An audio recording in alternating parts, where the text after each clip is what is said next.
Vous êtes sage et gentil, je vais vous emmener faire un petit tour dans la voiture du futur. Merci. Une automobile, encore une autre automobile. Une automobile, toujours une autre automobile. Des automobiles, des automobiles, des automobiles partout.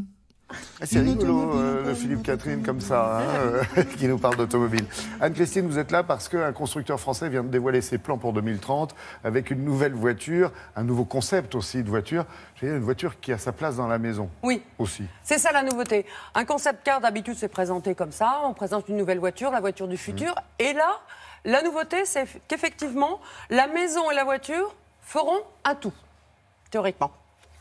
Alors la voiture sera évidemment électrique, elle sera autonome, elle sera connectée. Ça, tous les constructeurs proposent des concept cars autonomes.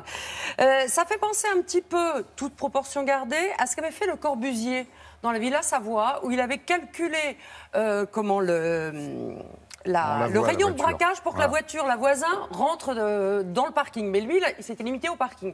Et là, la maison... La voiture est dans la maison, c'est assez surprenant. C'est presque une pièce de plus dans le garage, quoi. C'est complètement une pièce de plus, pas seulement dans le garage, vous allez voir.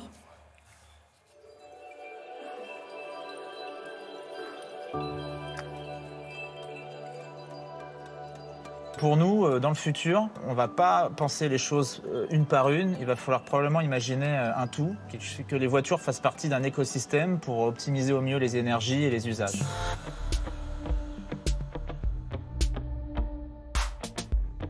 Dans ce projet, le but était vraiment de créer un ensemble de véhicules et maisons et pas deux objets différents. Et donc, on a vraiment travaillé main dans la main avec les designers colorimétriques, designers intérieurs pour développer un tissu qui fonctionne pour les sièges du véhicule ainsi que le canapé dans la maison. Un autre exemple est le marbre. Nous avons une table en marbre dans la maison, nous avons une table basse en marbre dans le véhicule. Évidemment, on a besoin d'avoir des voitures légères par rapport à la consommation. Et par exemple, ce marbre ne fait que quelques millimètres d'épaisseur. Et il est collé sur un nid d'abeille. C'est une structure très solide et très légère aussi. Et donc, on arrive à donc avoir un matériau un petit peu inattendu tout en étant efficace. Le cabinet qui a été retenu pour ce projet nous ont proposé de faire entrer le véhicule dans l'espace de vie, de la faire voyager dans la maison. Nous avons développé un ascenseur pour ce véhicule. Et en plus de ça, le véhicule peut sortir sur la terrasse. On voit ça comme une cabane dans les arbres. Le fait d'avoir des nouvelles technologies, comme notamment la conduite autonome qui viendra dans quelques années, nous permet, comme vous voyez ici, de rétracter, de cacher le volant. Et donc du coup, votre habitacle devient une sorte de pièce à vivre, comme une pièce à vivre que vous avez chez vous. Pour ce projet-là, on a choisi de montrer le futur de la voiture individuelle qu'on a envie de posséder.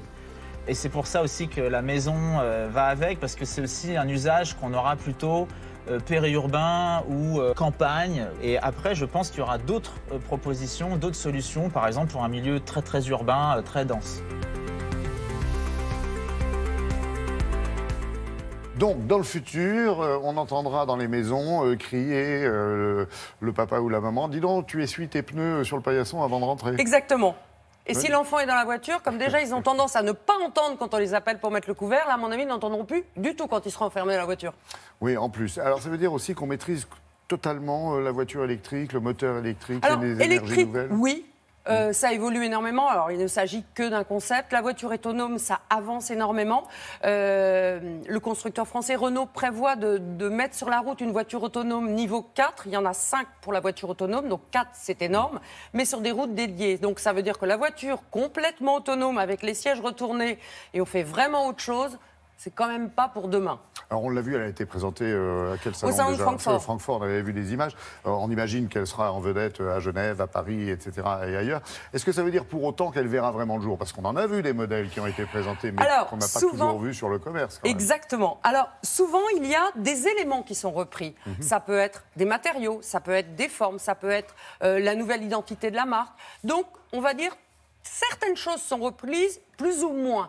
Là, c'est tellement futuriste que ça ne va pas être pris en intégralité. Maintenant, on a vu d'autres concept cars chez d'autres constructeurs qui étaient très proches de la voiture de série. Donc, c'est vraiment, on va dire, au cas par cas. Mais ça leur permet aussi sur des concept cars d'étudier de nouveaux matériaux. Alors, c'est pas nouveau puisque les designers automobiles se rendent dans des salons comme le salon de Milan et ils étudient tout ce qui est utilisé pour, on va dire, l'intérieur de la maison, en sachant que sur une voiture, ils sont beaucoup plus exigeants parce que ça vieillit plus vite. Il y a des contraintes de sécurité qu'il n'y a pas dans l'ameublement. Si un canapé s'abîme, voilà. c'est pas très grave. Une voiture, il y a une durée de vie et il y a une sécurité qu'il faut intégrer.